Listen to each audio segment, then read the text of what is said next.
I have some really special guests on this show today, and you're about to meet them. Some of you for the first time. I've known them for 39 years and maybe 40 years by the time this comes out.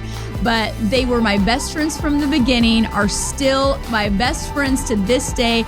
Incredible parents, incredible people, incredible Christians, incredible missionaries. But I want to give you an inside glimpse into the lives of my parents, Craig and Connie Klein. For decades, they lived normal lives, raised their kids, loved their kids, invested in their community, loved people, and now they call it, they're in their fourth quarter of life, and they are literally living their dreams out. So I want to encourage everyone today who listens to this and who watches this, that it's never too late to live your dreams and see what God can do with your lives. So you're going to hear some crazy stories, you're going to hear some inspirational stories, and I know you're going to love them just as much as I do. So enjoy this podcast with my parents, Craig and Connie Klein.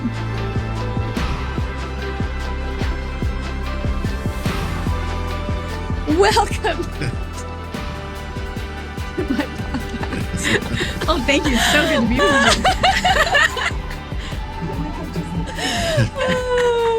I got my parents here. This is so exciting. Okay. This is the first one I don't have to have notes for. Oh, hopefully because you know so well. Because I know so much.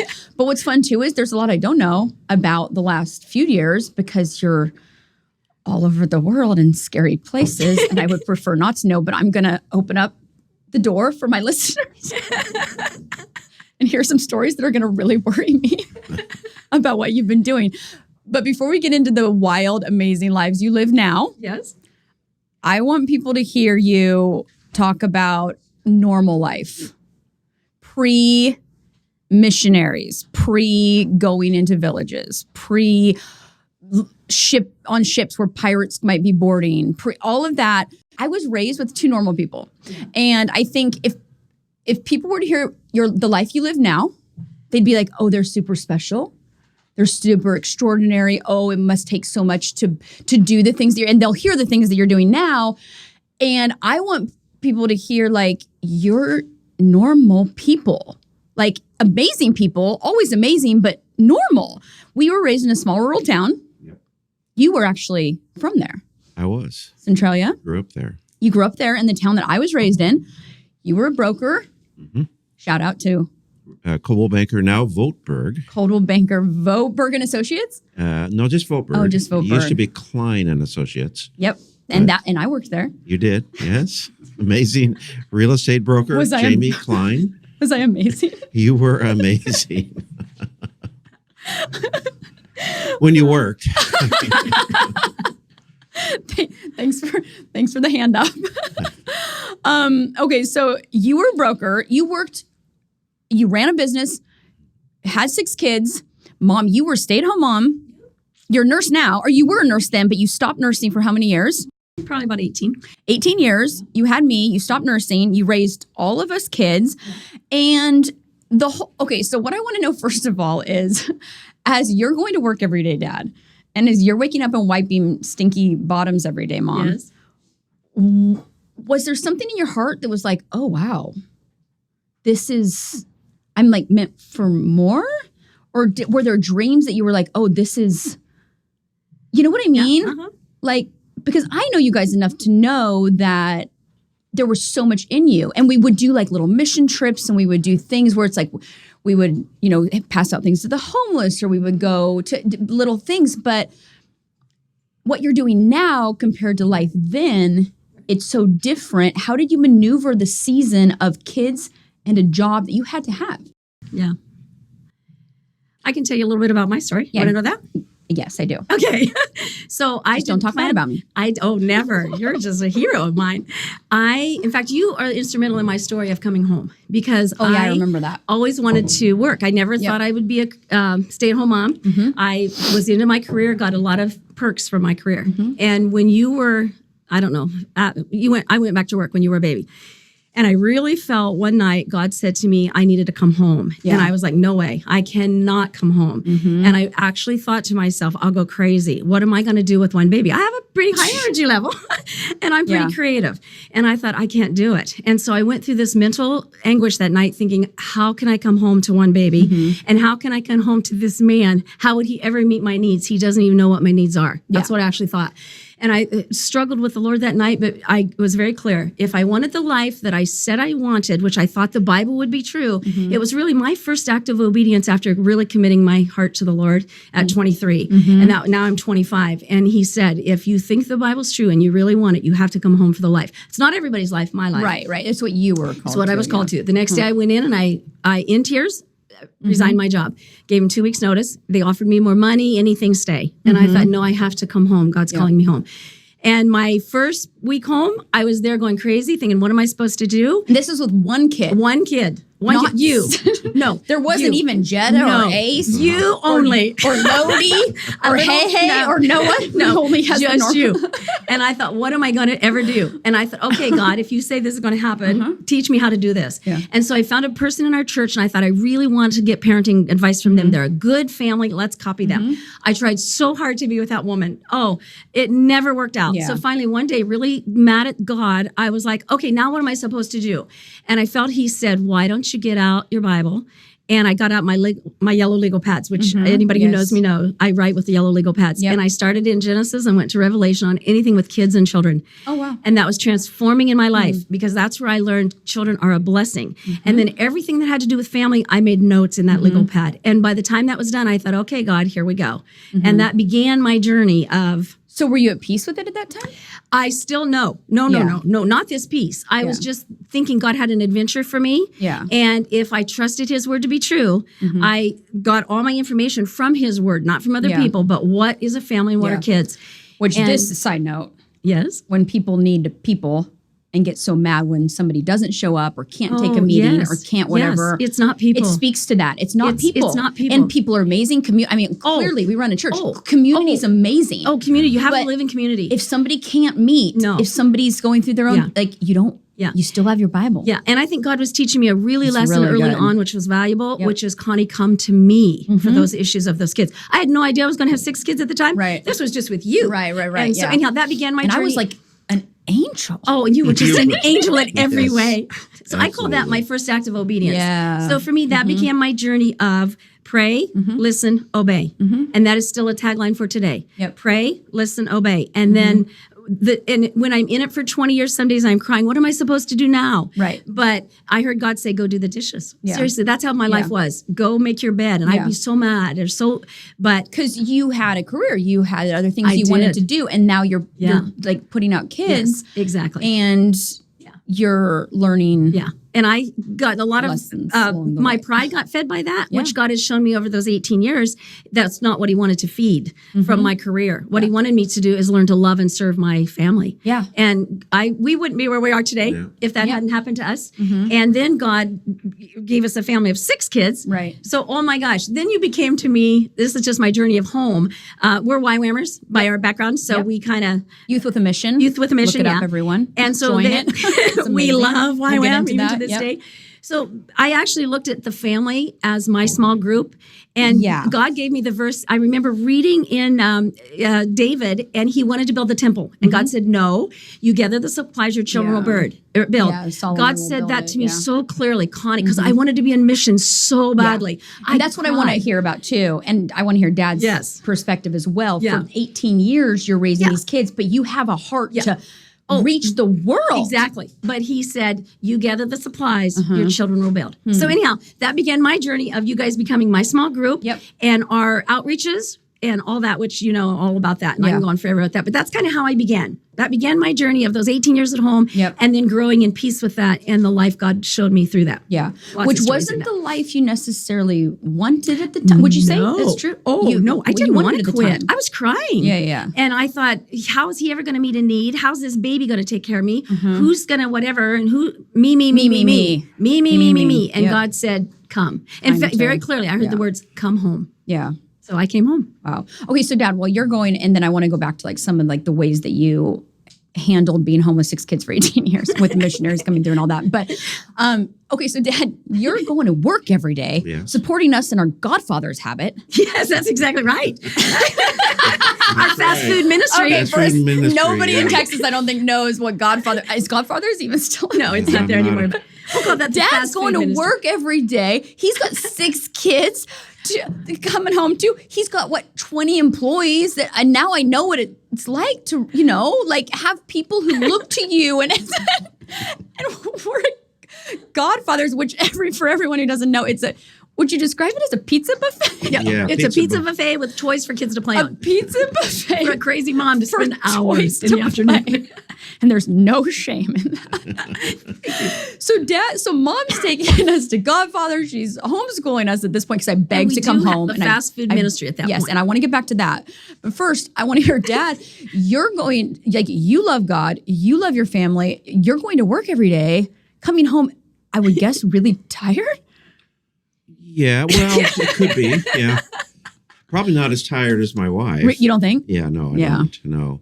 I think I had the easy side of that equation, actually. But I want to back up because it initially started in Klamath Falls, Oregon, where I was working for a large timber Weyerhaeuser company. And I ended up spending 10 or 11 years with that company. But we started in Klamath Falls for 5 years, and then we went to their corporate headquarters in Washington for another 5 years. And was Broken Bow in between? Oh no! Everybody around here knows Broken Bow. Broken Bow was first. Okay, so everybody knows Broken Bow here. So you got to talk about Broken Bow for a minute. Goodness. I texted Dad that I was in Broken Bow a couple years ago, and he was like, doing there? "What are you doing in Broken Bow?" And I'm like, "We're at a resort."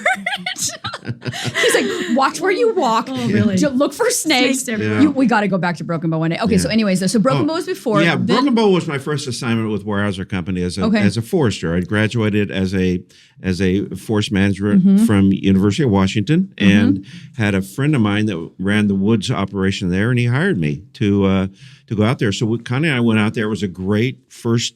We went on our honeymoon. Great season. To Broken Bow. So you kind of get it. That's then where we lived. Yeah, and it was great, but a little different culture than we were used to. And then after a couple of years there, we were able to move to Klamath Falls, which we loved that location.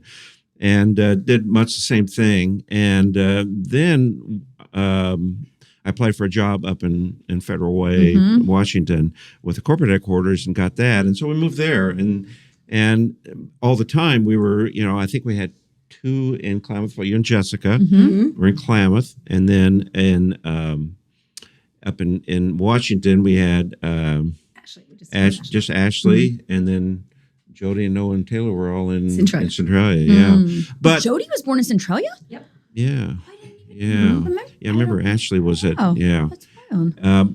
But like Connie's point of obedience, there was a point where I had to be gone like half the time traveling. And at that point we were living in Auburn, and there were three kids, I think. 3. And it was really interesting because we really felt like this was not something I could sustain and sustain the family. Yeah. And my dad one time during Christmas said, "I'm thinking about closing the real estate business. If you want to come get it."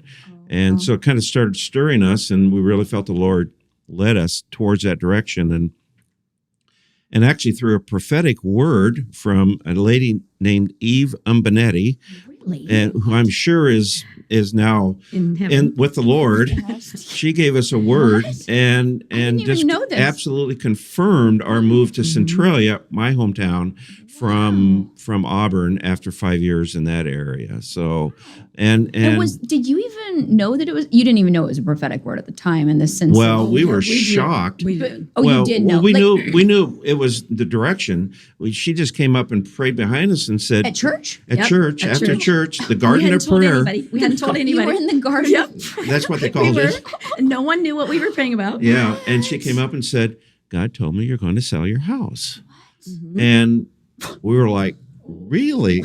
Well, And that actually sustained us It Oh, did. I- for all of our time in Washington. It was a word. to All hold the on to. struggles we All had you in need is Washington a with word. business and You a hold on to small it. business. And it's like, okay, God literally sent us there.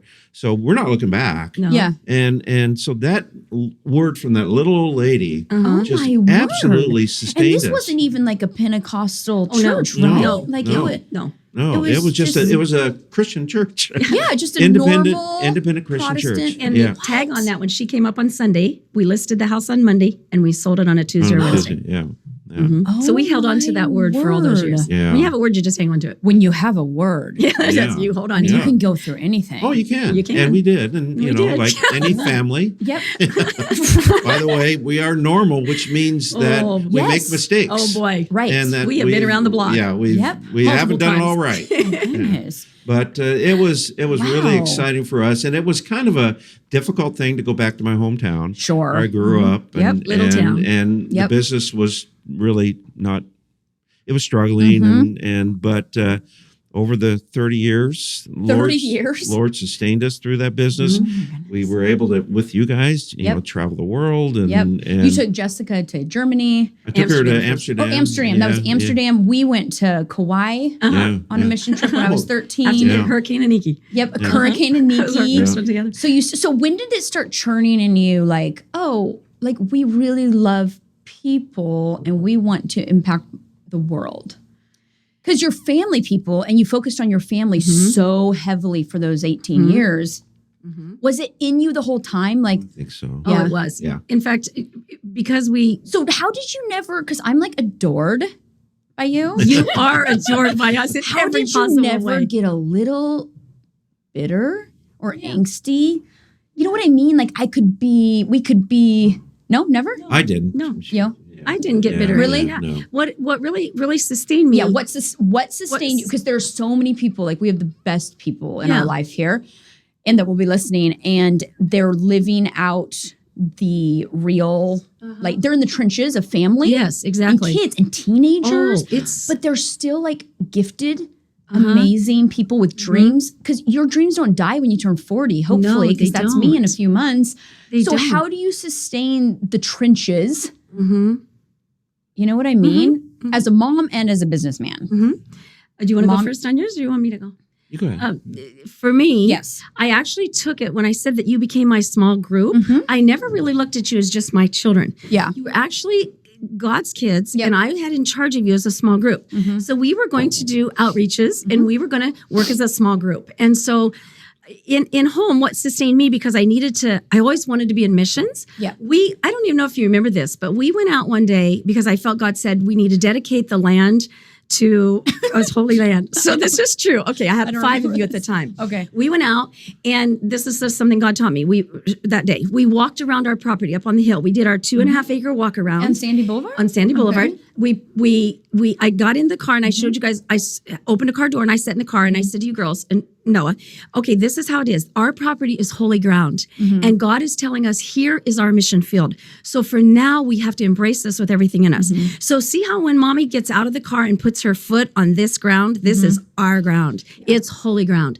So when anybody puts their foot on our ground, it's holy ground, and we're dedicating our property. This is our mission field. It's just like if you want to go to Thailand. This is So our instead Thailand. of wallowing in the fact that you Oh. weren't on the mission field, No, you made God was going to bring them to your us. home. Our home. Yeah. And we put my feet on, and then you guys all put your feet on the ground. We went inside and we played the song, This is Holy Ground. And we danced around the living room to holy ground. And from that day forward, our property became holy ground. And is that where we started hosting all the Yes. missionaries? And so I found out most people didn't, not most people, but a lot of people didn't want to have people in their home. Yeah. So Yeah. I was thinking, no, this is our holy ground. So not only did we host missionaries from our church, we had other churches in town say, we've got missionaries in town, we hear you like them. So you just put out we the took word. them. We'll Put take out it. the word. We'll take any people. missionary in town.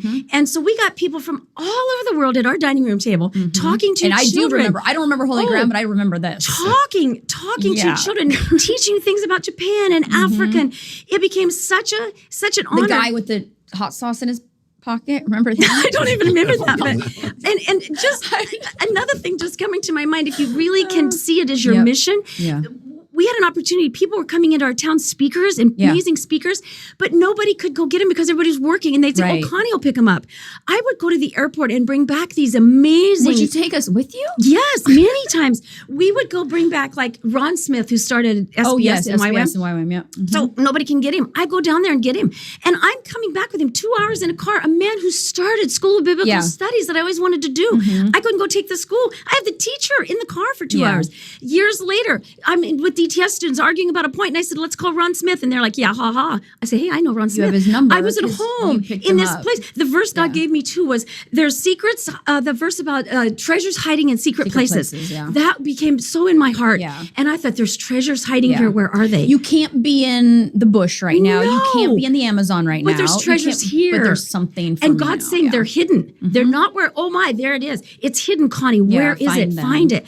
I could tell so many treasures found in that secret place of my home. Dad, why don't you give a perspective on Mom banging up your front door every time a missionary came? Can you imagine Dustin? Oh, Dustin, we've got a plan for your new house. Dad, don't. Well, tell what. I think it was brother. I think it was brother Ephraim. He was the first one. He was from Africa, right? He was the first from Africa. Was it Mozambique or? I don't remember. I don't remember where he was from. Okay, but, and Edward Nakanza, I remember him very well. But brother Ephraim, he was getting ready. We had a big dinner at our house and lots of people over. Our door is a revolving door, and we didn't have a key to the house. No, it was never locked. There was no key. I would come home to people asleep in my bed. We'd be on vacation. People would come home in our house. We didn't. Never locked. Never locked. Yeah. Open home. When you sold it, did you have to change the lock? What's that? When we sold it, we actually put a lock on it. And give him a key. People are still trying to climb through the little feet prints on the, you got it. Okay, anyways. Though, so anyway, he's getting ready to leave, and I think you said something about, well, we got to remember to pray for you. Yeah. Oh, that was. And so you had this great idea of getting a hammer and banging the door jamb with a hammer so that every time we went out, we could just touch that spot. We'd see it always. And pray for Brother Ephraim. Yeah.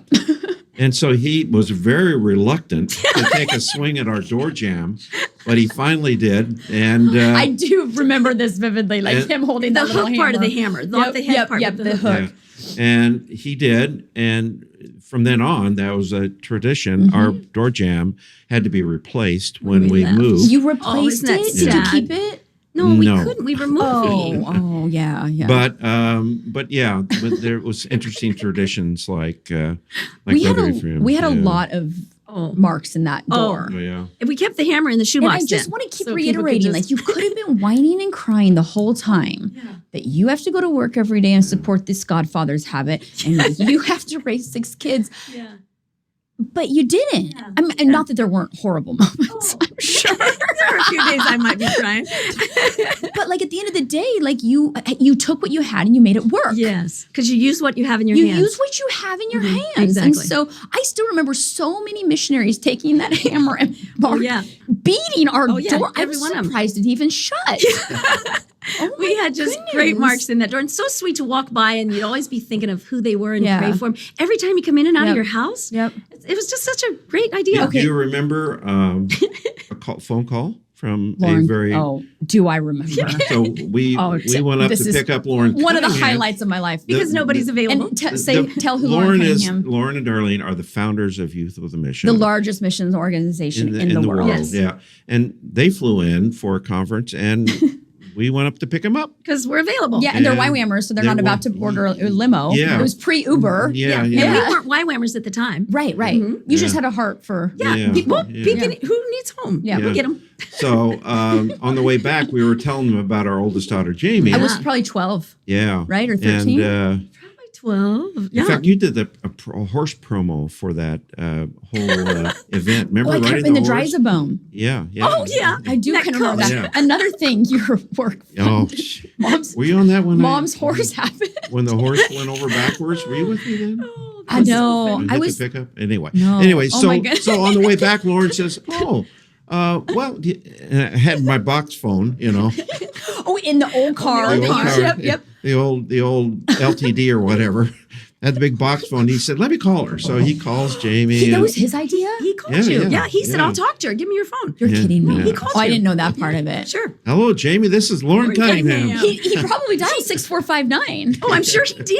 Like, because that was I didn't have There a was cell no phone. other phone. No, Yeah. no. So it was a Yeah. landline. I remember this moment being like, Follow your dream. oh my word. And I ran into the laundry room with the cord phone. And I was like, oh my goodness. Lauren, which is weird because like now they think, I mean, he will go down in history. Oh, as yeah. one of the Yeah. greatest men of God Greatest- to ever live. Oh yeah.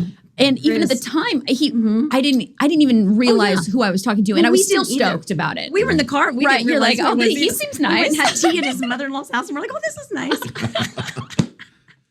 He will go down in history He will, and he called you on the phone to encourage you to follow as a God. 12-year-old. And look at you today. My goodness, that is wild. Secret.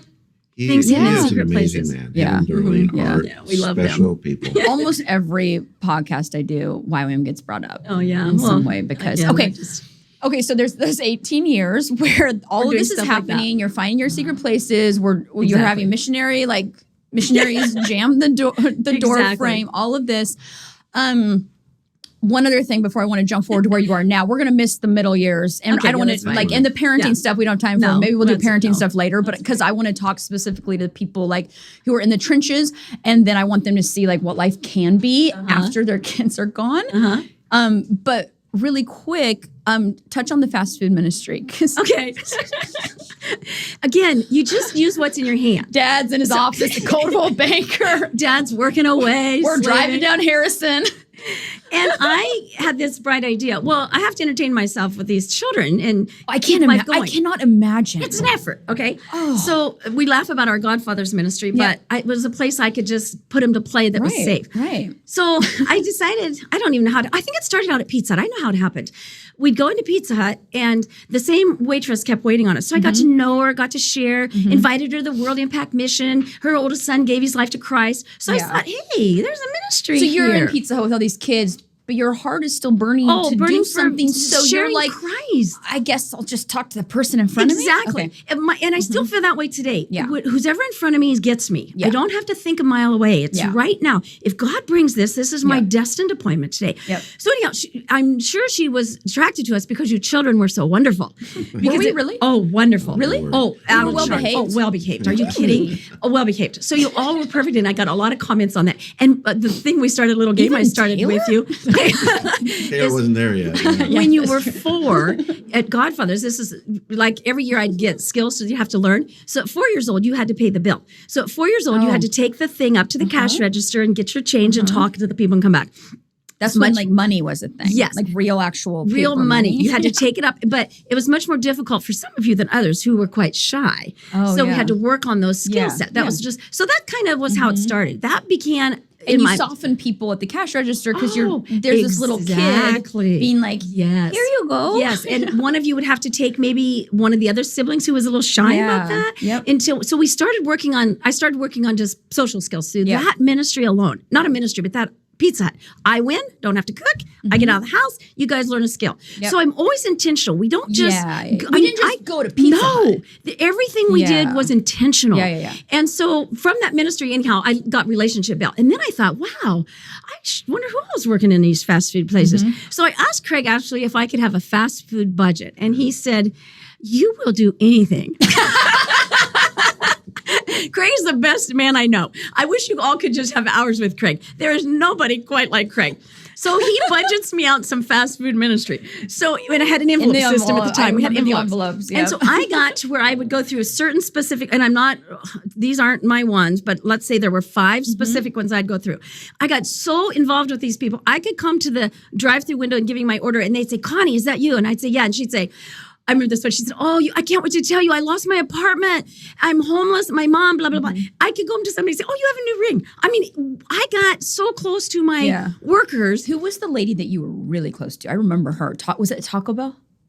That was the Pizza Hut lady started. Pizza Hut. Oh, the Diane, Taco Bell was Diane, right? Diane. And I ran into her the other day at Lincoln Creek, and I said, and she said, "How's my kids?" And I said, "How's your son?" Oh, And one son's doing great. But anyhow, that just became so. My whole point is, no matter what you do, embrace it. Make it fun. Don't sit around and think, "Oh my, I got to feed these kids." Think, "Okay, let's have an adventure." What can I teach them, and who can I bless? Exactly. How can I bless? How can I be a walking testimony to the Lord? How can my kids learn social skills and see Jesus in action? And how can their eyes be open to the world and what's in my hand today? Right. I mean, I could talk, Jamie, as you know, a week on that one thing alone. And the other thing, just to add to that, is that you guys open doors. Yes. That we can't open. Because kids. The children open the doors. That's a really good The children point. lead them at the city gate. You know that verse?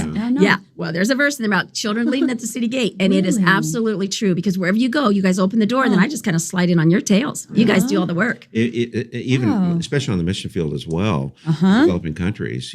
When Taylor went to Fiji, she was like, 4 or 3 or 4. And it's like, it opens doors. Because the kids are there. And they're non-threatening. Yeah. Oh, yeah. It's perfect. Yeah. Well, wasn't it Jim Elliott's wife after he was murdered? Yes. In Ecuador, when she went back to the tribe that killed him, she took her baby. Yes, she did. With Valerie. her. She took little Valerie. In She's 2 the years canoe. old. She did. Mm-hmm. That's Secret wild. places. I get to spend a week with Elizabeth Elliott. Oh, you did? Back when I was home doing all that stuff. Yeah. Something came on my mind. What did you just say? And I was going to add to that. It was Kids opening doors. Kids opening doors. It was something about this kids opening doors. Oh, this is just, you can exit this out. I don't care. Just a thought in case you don't know it. Again, my heart was yearning to get on the mission field. So one day I was just begging God, and he said, okay, spend every day, go out and take your kids and share Christ every day. So I say to you guys, we're not allowed to eat. Do you remember this? Kind of. I remember being Yardbirds. We weren't allowed to eat until we shared Jesus that day. So I thought, oh my gosh, how do I do this? And how do I do this with 5 kids? Yeah. So we go by the church. I pick up some bulletins. We start at the laundromat and we go around. So we did this 4 days. Every day we're out doing that. And then I'm exhausted. You kids are tired. And I was like, oh God, I'm so sorry. I don't think I can do it. And then I felt him say, just stay home. I'll bring somebody to you. So on Friday, I was exhausted, crying. And that day he brought somebody into our house that I didn't expect to come and paint. And it was kind of a cool thing how it all happened. Okay. I was going to say, was it the painter or the guy who It was took your bra? Oh yeah, that was another story. This was the painter, but swung it around his totally. Just playing with the little underwear and not even knowing it was the underwear, dirty clothes on the table, on the couch.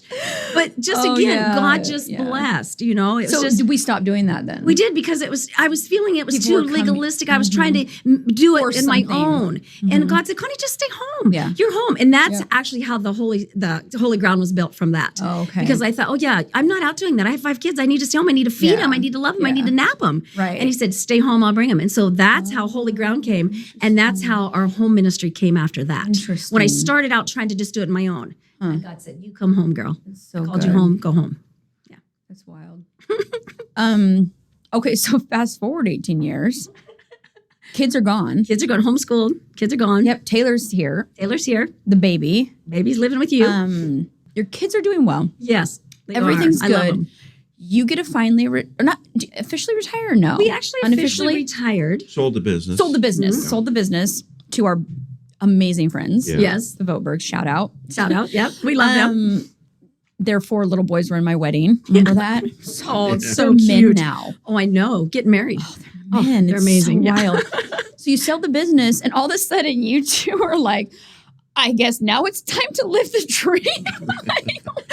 The problem is your kids are grown enough now to be like, oh my goodness, you're going to move into the mission field. Because you had grandkids in Texas. You got, and we all are doing well, but we still, like, it's funny because I feel like we almost become the adults. Yeah, totally. And you two throw all caution to the wind. And sell our house on Sandy Boulevard and decide, like, it's time now. Yeah. Like, God's brought them to us in Centralia. Now it's time to go. And you've gone multiple times. Yeah. You're already associated with YWAM, all that. Okay, so I don't even know this. Where's the first place? Did you go to Kona? Yes. Okay. Yes, So you went to Kona, went to Kona. and you officially joined YWAM Became because a you were part of- always in yeah. YWAM off and on. We started in YWAM in 2000 when Okay. we still had the kids. So we could do YWAM missions at least 1 or 2 every year Oh yeah, with because the kids. because Ashley and Taylor went to Fiji Yes, with because, you. Yeah, we had 4 Yeah. and we took to Fiji. Okay. But so we wanted that connection, and we always felt that when our family was in a good place Yeah. and free, we would probably go back with YWAM because we love that mission. We're so Sure. we're binded with our heart with them, Yeah, with their yeah. just the way they think. Yep. Yeah. So we had that intention that someday it would happen. Yeah. Yeah, we look forward to it. And so we ended up, our good friend Sean Murphy was Yep. at the time working with YWAM Ships. Ships. Yes, and this is what I want to so talk about. Became the rest a of the part time. of YWAM Ships. Okay, and that's in Kona. Yes. That's based out of Kona. Yeah, and Sean is a long. Oh yeah, we could take a whole podcast We love Sean. You need to get on Sean Uncle on Sean. the podcast. Oh, Yeah. we'll get him. Yeah. You know, Garth and Caroline are coming in October. Oh, I was just- that's good. That's gonna be great. I'm gonna get them on for sure. Okay, so you again a connection from your house Exactly. Yeah. Yes. because Sean Oh yes. would not be in your life if you No. hadn't opened your door Yes, to and him. that's a funny and story. sit up until 2 a.m. I remember laying on the balcony listening to Sean and you two talk about his stuff and talk about his thoughts forever. and talk about the Lord and talk Yeah. about the problems. He's and such a good you friend. just opened your house. That's all you did to we this did. kid. He was 25, 23, I think, maybe. 23 Maybe. years 23, old. 25, somewhere. Fast forward 20 years. Now Sean's running YWAM Ships. Right. He's That's for running 30 the, years. 30 He's years. running the DTS. Yeah, he oversees all the ship's DTSs. And he's our boss now. Yeah, he's our boss. Because you used to be his. Yeah. That's so amazing. That's you can cut this, but this is cool in God because Yeah. when we had Sean's application, we put it on the couch, we knelt down at our couch, to we come prayed to the over real it. If he should come come to the real estate. We prayed over it and we both felt we should bring him in because dad was going to, influence him in some way. Now, in our arrogance, that's what we thought, in our pride. Right. Flip that totally around. yeah. Sean has done so much more than we could have ever done for Sean. God was saying, oh, you crazy people, this kid is going to change your gonna life. open up doors and for he you opened when- the Oh, yeah. YWAM door for Took us us. to Amsterdam. Yeah, That's That right. was He was the one Yeah. that So started all of that. he's the one, Yeah. and we thought we were going to help him. Right. Oh my gosh, he transformed Well, our I life. think it was pretty mutual, he would say, We but love that is Sean Murphy. really, and again, this is such an Open your important door. point. Like it's not about going and finding somebody to No. open a door for you. No. It's about being faithful Yeah. in your season. because you never know He the was a connection. kid. He was a Right. kid. That He spent was younger than did his Taylor, right? laundry at our house. Taylor's About younger. Taylor's age. Yeah. Living at our house, Like, doing like, laundry oh. at our house. Oh, I don't have Eating memories at our without house. Sean in Oh, our house. exactly. Yeah. And the Klein Mobile moved on. You Yep. guys were at stories, and he was always in the story. My goodness. But it's again, and 30 years later, and Yeah. he's like, hey, you guys, your kids are gone. You're Yeah. selling the business. Why don't you come Come to work with YWAM me." Ships? Yeah. Yeah. So you never know who Yep. God brings in your house. Just keep that door open. Hold it loose. And I think so often we just look for the big Yeah, it's thing not. It's or the the big secret moment. The treasures are hidden in Yep. secret places. Yep. They're secret places. I can't say that enough. Okay, so so Sean has you come to YWAM Ships Yes. and you guys go and We I sold feel our like house. all the kids are like, yeah, you sold the house. You're like, was a big move. Yeah, Taylor's here, Yes. Ace is here. And so I know the three of us are like, what are they doing? Going to on a ship. Now, it's one thing to go to Kona Yes. and like disciple kids, because you've done that your whole life. Yeah. you love did that in your living That's room. just our favorite. What's alarming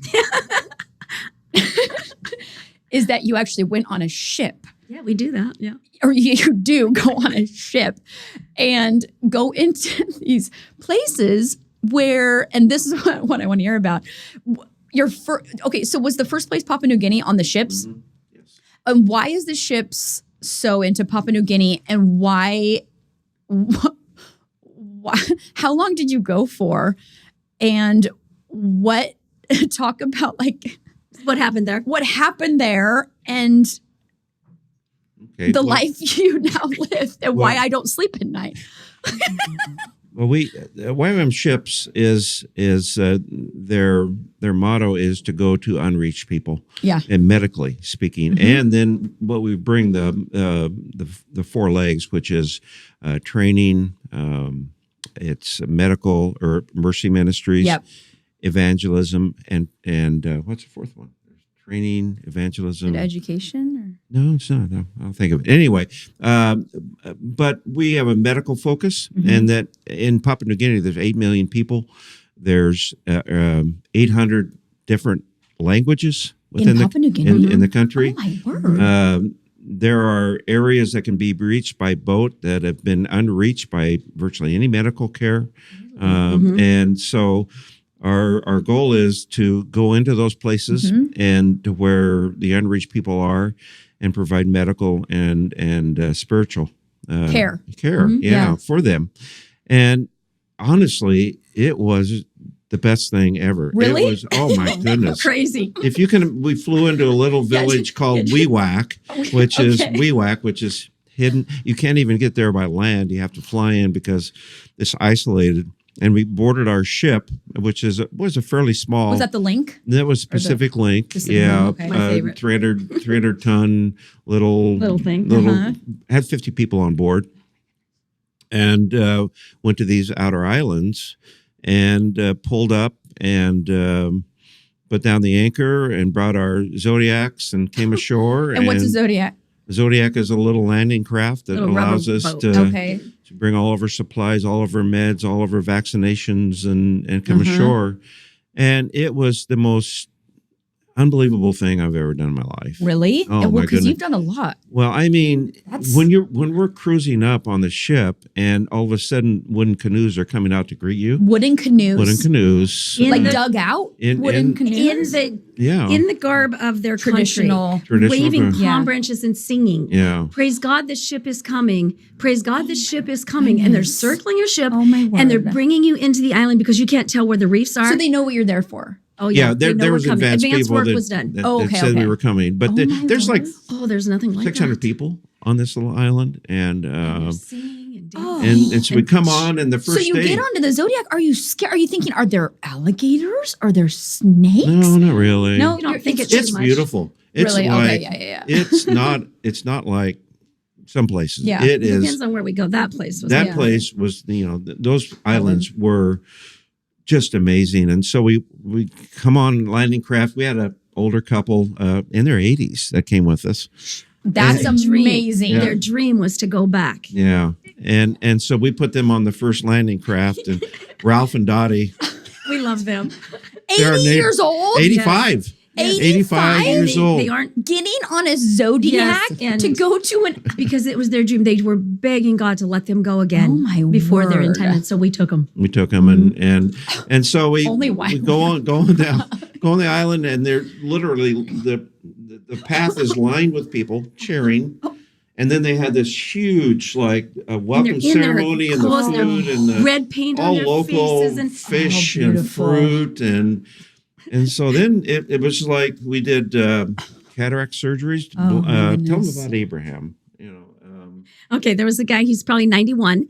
So we're no discriminator of person. A local Island man. Yeah. And so cataracts over there are done quite young because they don't have sunglasses and sand. Yeah. So it's very reasonable. You start your cataracts in 30 and by 40 you can barely see. Yeah. This guy was 90. The village loved him. His wife was dead. He lived alone. And he was totally blind, had been blind for 16 years. So 16 years passed, his vision started going, but now it's totally gone. So he can't go in the water. He falls into trees. But people love him. He's so happy. So we come on, and anyhow, he gets cataract surgery, which was an amazing thing. On the ship. And so we get him on a you take Zodiac. him on the we Zodiac take and you this take little him back to the ship. 91-year-old man, get Yeah. him in a Zodiac, little rubber raft, bopping through the ocean there, get him onto our ship. Now he's got to get in the ship and up this walkway. It's quite an ordeal for anybody. We have people fall down those stairs, and he's 91 doing Right. it. Okay, he gets his cataract done. Next day we go in, and we go in to take his patch off. The eye doctor's with him, and the entire village is surrounding. He's sitting on a chair. Oh, the he's entire beloved. beloved. The entire village is around him, and Craig and I get to be right over here in front of him. And the doctor takes his patch down, and he's looking, and he just starts. We have this on video. He starts in his dialect of broken English saying, "Praise God, praise God, praise God! I see color. I see light. I yeah. see color." And he got so excited. He wanted to get up and start jumping, and the doctor said, "No, sit down. I need to check you and everything." And so then he wanted to run and get in the water. And the doctor said, "No, you can't get in the water for a couple of days. You got to stay out of the water for a couple of days." But when you actually see a that. blind person and their Right. life totally be changed, The whole village was rejoicing, Yeah. They were praising all God for them. crying, yeah. Everybody's crying. Craig and I are sobbing. I mean, there's nothing like that. Yeah. 16 years, he hasn't been able to hardly walk through the town, and now he can see and he can see color. And that's living. Because That's living life. That's life. living. There's And you're nothing not compares 20, to and that. those 85, Yeah. what is it, Dottie? And Right. Ralph and Dottie. they aren't 25. yeah. No. Single people. No. Yeah. This is like fourth quarter. Fourth quarter. Fourth quarter. As Go you Pete. say it. As This is Pete said. full- Pete the says Pete it. Carroll. Pete Carroll. Shout out Seahawks. Yes, shout out to Those you. Hashtag no Hawks. time to sleep. He always says you win the game in the fourth quarter. Yeah. So Craig and I say we are in the fourth quarter and we want to That's win. Amazing. So- because I think it's so easy to just be like, oh, if I was single. No. If I didn't have, Yeah. like it's like fourth quarter and you're seeing this like. Yeah, we're seeing blind people lives see. change. Okay, so Lives you're in change. the middle, and then I want to talk about the guy who got shivved. Is that the right word for it? Oh, Shedding? Machete. Yeah, let- I want to talk about that for a minute. Just some of the medical stuff that you've encountered and were able to help with. But one of the reasons I love YWAM is they don't just come in with tracks. no. They're They there to come in meet a community need. development, Yeah. meeting need, They will- mercy ministry, yes. sharing Jesus. Yeah. I mean, just so amazing. But while you're in the middle of all of this, so Yeah. you're on these things. Is this right that you had snake bite kits on you? Well, when I was on this one ship one day, we don't have any anti-venom and they're very poison snakes there. Right. So it's so, if you want the And crazy you don't have stories, the venom because why? we can't get it. The hospitals don't even hardly You mean have in Papua it. New Guinea? Yes. Or okay. So I was sitting with people, local people whose daughter got bit by a snake, and they know people who die. They die. Right. And so, I mean, it's pretty crazy when you're sitting there talking to people who, in the Gulf province, I was down there once, and an alligator was coming up and going to grab the 2-year-old, and the mom pushed him out of the way, and the mom got taken down and died. I mean, it's real life over there. It's hard. It's really hard. These people have it so hard. And when we can come in and bring hope to them, and it's amazing. Yeah, nothing like it. So you'd carry your snake bite kits though? Oh, no, we don't have them. Oh, we you can't don't get them have in them. Papua New Guinea. Okay. huh? So No. even like you guys. No. Oh, okay. Well, you have a method. Yeah. We have a method. It's not a kit, but you learn how to wrap the leg a certain way to keep the limb from moving. And I mean, there's a bush way to treat it. Yeah. Okay. So what was I think? Okay. So you guys are in the middle of all of this. So you're like you're going onto these islands. All of this is happening. There's threats of pirates. Is that right? Oh yeah, that's a good There's story. pirate threats. Okay. Tell the pirate story really quick. I don't remember it entirely. Well, And then- we were in a pirate zone. Zone, Our okay. captain. They tell us there's pirates in this area. but the locals, the islanders, like love you guys, right? Oh, they love us. you Yeah. are They watch We well were in online more of a over our major ship. city Oh, at this With point, open where there arms. was Okay. Oh, yeah. a particular They love area us. that. Yeah. And so we had watch, and I decided to take a watch one night, and we had the hoses laid out. And the Fire hoses are hoses, too. the fire hoses. Fire hoses. Because you can't carry any ammunition. You shoot them off with the fire hoses. Oh, If I the see. If they pirates try to and board board the you, just ship. spray 'em. Yeah. So my shift went till Oh my midnight, gosh. and I was getting so I stressed was in the stern of the boat, and kind of decided to sit down for a couple minutes, and I shouldn't have. And Is the stern the top? it's the back. The back. Okay. Back, yeah. And so I started actually nod off, and then all of a sudden I hear a banana boat coming up fast, right off the boat at midnight. Which station nobody what should are you, be out. What are you doing at midnight? And so captain said, just torch him, which means take the Fire torch, hose. which is the flashlight. Flashlight. Oh, This the time it's a torch. flashlight. First, you got to see who they are. Yeah, no. So I spot him, and they're going like, "What are you shining your light in my eyes?" I ran all the way up to the bow of the boat, Craig's and running then up they the boat with finally his little torch. tell up the little lights. We're just going through, So anyway, we didn't have any pirates, but But they lay the fire I thought we hoses out did for every a night. minute, yeah. But We have an open sea door. So Yeah. if they board, you just yeah, blast them. yeah, Yeah. So, Oh but that was my goodness. we didn't have any pirates show up, but great story. Oh my goodness. Okay, true so stories. you're in the middle of this. So you're worrying about pirates. You're running the ship. You're running the medical clinics. You're doing cataract surgeries. You're in and out of alligators, snakes, all of it. And one night you get a call, a text A knock on our door from your girls in Texas. Oh, okay. Oh, that one. let me tell this story. No, my goodness. No, wait. Oh. No, wait. You can tell it, but let me preface it. So you're in the middle of like the most extreme circumstances of all time. Extreme. And not only is the work hard Yes. and extreme and intense, but then you're managing like 20-year-olds on a ship. Yes. Right? Yeah. Which has to be Managing a little the ship scary, with the right? hospitality Like, and the food and the youth. Right, and you're having to cook for people, and you're making sure like we're people intense. stay We're working alive, hard. literally. Exactly. So you're trying to save lives on the islands, and you're making sure these 21-year-olds are staying alive on your ship. Yes. And you get a text, and so backstory, and then you can take over. Ashley and Taylor and I, those are my sisters that live in Texas. It was Easter, some holiday, maybe Labor Day, and we decide we need crab. We need to eat crab. And so we all gather at my sister's house in Wiley, and we're like, let's go buy some crab. But then we all realize we don't know how to make crab. Well, my dad is like the best chef ever and knows how to make everything. And so we're like, we'll just text him on the ship and ask him, how do you make crab? So we have these raw crabs. And so we text you, I believe this is right, SOS emergency 911. Yes. 911. On our phone. And we just need to know how to make crab. Yes. Yeah, And that's okay, right. now you can take over. Okay, my take on this is I think I was in a meeting at the time. You were with both in a meeting. Doing something, but it came on Dad's phone because I didn't have my phone with So me. all you see is So Dad, 911 from all your girls in Dad Texas. sees 911. And at the time, my dad had died, but my mom was still living. But I was always hesitant to leave on these trips because we go off at 2 months at a time. Right. And I was always hesitant to leave her because I always wanted to be with her when she died. And so I was always nervous about that. Yeah. And so Dad sees 911. So he comes to me because naturally we're thinking something's happened to my grandma, mother. yeah. And Dad says, Connie, it's the girls, it's 911. So I grab the phone and I go out of the meeting and I go out to the helipad where the helicopters land on the ship. This is a different ship now. Okay, so it's This is the Liberty? The Liberty. now we're in the Okay. Liberty. So I go running out to the helipad and I answer and I just said, what's up? And I suppose it's you, because I think you were doing it for Ashley's birthday. Jamie says, It was Ashley's birthday. That was yes. it. So I'm now thinking Mom's dead. I'm on a helipad, okay? And I'm saying, Jamie, what's up? And she says, how do you cook crab? Get Dad on the phone. How do you cook crab? Oh my gosh, my heart about stopped. I just thought, oh my word. Anyhow, You were that on- was one of our you all-time were on funniest. speakerphone, and you were like, guys. We're in a meeting. You actually had to take their emergency phone, I think. Oh, I'm sure. We probably had to take the You were satellite like, I am phone on a or do satellite phone. something You were crazy. like, I'm on a satellite phone. Oh, yeah. We were in the middle of a meeting in the middle of Papua New Guinea. Like, whatever. How do you cook crab? How do you cook crab? Those are our kids that we love in the door. Oh my goodness, it's amazing. Okay, so tell some stories, like good stories of just like work done there. Like, can you think of some just that you were a part of? Like, tell the machete. Oh, That's a wild one. Well, okay, this one comes to my mind. I think we were in bed that night and we got a knock on the door, maybe at 2 In in the the ship? morning on the ship. Okay. Yeah. And we get a knock on the door and somebody says, there's been a machete fight.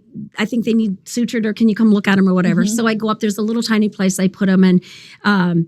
In the States, I'm a nurse, Right. but I've got this other training in Africa, so I can do suturing and like it's called a medical officer in a developing world. So cool. I don't want people to think I'm doing something I didn't haven't know been that. trained Right, to do. okay, So I gotcha. can pull teeth, I can do pharmacology, I can see and treat I bet patients. you love pulling teeth. Yeah, I do. I bet and you do. suturing. And so I get this guy. Have you ever let Dad pull a tooth? No, I don't want to pull it. Okay, anyways. So anyhow, this guy comes up and he has just been slashed with a machete. Now, this is only one story I'm telling. There's multiples of these have happened. But these islands are small. And so one group kind of was drunk and they got on the other island and they are getting in these machete fights. So he's just slashed with a machete. So in the middle of the night, I suture this guy up and send him on his way. And the cool thing about this whole thing is, though, the village where he got slashed up and all, they took him in, even though he was the guy coming to slash them, but they took him, and they Like that wonderful people. wonderful people, and godly village. leadership. It is the closest thing to Eden. It's called what was that one? Tearaway. Tearaway. Closest thing to Island, Eden I can ever imagine. Wow. And their village chief is believer, and he's growing the village as that to the tone that they rotate their crops. I mean, everything about them. Yeah. And so anyhow, they took him in because they didn't want to send him back because they thought they would probably kill him on his own island because he got caught or whatever. Anyhow, he kept him and he was still there for a long time, and they were walking around with his bandages on. Yeah, even though they, like, hosted him. They hosted, even though it was the chief's nephew, he sliced. that I was suturing too. But anyhow, I think they'll change his life and he'll end up being a follower of the Lord, and a wonderful story. But so lots of suturing stories. Yeah. Their healthcare is very primitive there. Yeah. And so we feel really honored to go in. We always get health workers working with us. So they train us because they know a ton about their medicine and we know about ours. And we work together like that, which is great. You don't just come in with all the answers. Oh, heavens no. I'm sure no. they have found heavens their own. no. Oh, heavens no. We come in, we're government things. sponsored. So we get all of our vaccines, all of our medications, everything through the government. And then we keep records. We take iPads in with us and we do their health surveys. So then they know how many people have died of childbirth, how many people have, we do all their record keeping. So every time we see a child, we ask 10 key questions, we record it, give it back to the government. Because they have no way to get on these islands to know what their stories are. And Do they just not have the means? They don't have the people and they don't have the means. Okay. And so like this is an example that really kind of burst in a new fire in me is the mom or a woman came on the ship once, a mom. She had a 4-year-old and she'd been told that they had tetanus. And so she wanted to come to the ship to see if I could give her something for tetanus. So I explained to her, I don't have anything. Once you get tetanus, you have to get the vaccine before. But she has to get to the hospital to get her immune globulin shot for this little fella, 4 years old. So I send her off back to go to the hospital. She comes back, I think it was the next day. It might have been the next day. 1 or 2 days later, she comes back and her little boy died from tetanus because they had no immune globulin at the hospital.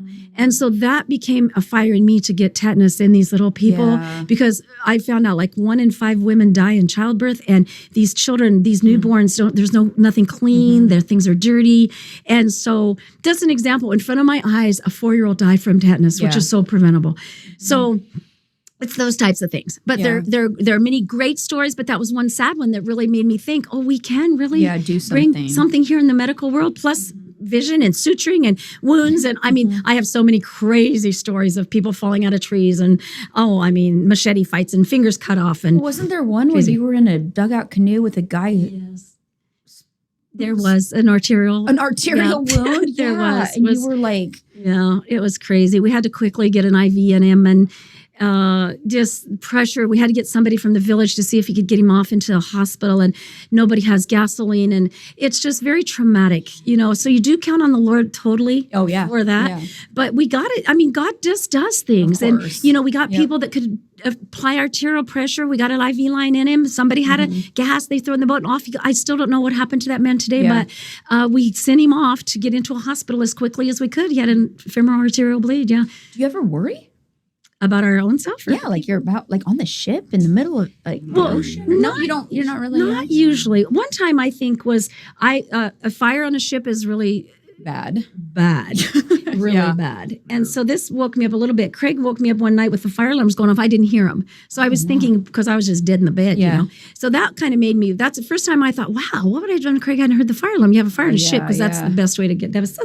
fire's kind of bad, but I don't really worry about our safety. We just feel like we're called to what we're doing. And, we're in the fourth quarter. If it's over, it's over. We're going out good. Yeah. I was going to tell you a story about one village we went to that, it was really interesting. It was another really good godly village, and in Papua New Guinea, the tribes are usually separated either by water or mountains. Okay, and they used to war a lot, and so they actually come in and kill each other. It was very cannibalistic. Yeah, very natural in that country to war against a neighboring village.